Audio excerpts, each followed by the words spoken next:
लोग एक ही चीज पर न जाने कितनी बार टैक्स भरते हैं। जैसे कि जब आप पैसा कमाते हैं तो इनकम टैक्स भरते हैं, उस इनकम से आप गाड़ी खरीदते हैं तो गाड़ी खरीदने पर जीएसटी देते हैं, जब गाड़ी खरीदते हैं तो रोड टैक्स भी सरकार आपसे वसूलती है, फिर रोड डेवलपमेंट सेस भी आपसे लेती है, अब आप मोटर इंश्योरेंस भी कराएंगे गाड़ी का तो उस पर भी जीएसटी लेती है, और उसके बाद आप जब पेट्रोल या डीजल भरवाएंगे उस पर भी सेस और वैट लेती है, और अंत में जब आप अपनी गाड़ी को सड़क पर चलाएंगे तो टोल टैक्स के नाम पर जनता से पैसा वसूलती है। इतने सारे टैक्सेशन ओवरलोड कर कर हम इस देश के आम आदमी का खून चूस रहे हैं। सर, इस देश में इन्फ्लेशन पर भी जीएसटी लग रहा है। वो कैसे लग रहा है?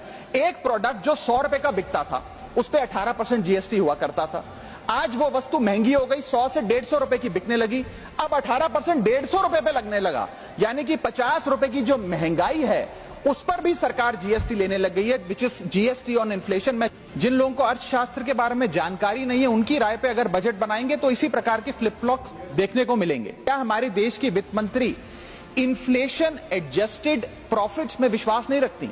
क्या उन्हें इन्फ्लेशन का ज्ञान नहीं है? क्या वो जानती नहीं कि इस देश में महंगाई एक प्लेग की तरह फैलती जा रही है? सरकार का एक सूत्री मिशन है टैक्स, सरकार का कमीशन है टैक्स। जगने पे टैक्स, सोने पर टैक्स, हंसने पर टैक्स, रोने पे टैक्स, खाने पे टैक्स, पीने पे टैक्स, बच्चों की पढ़ाई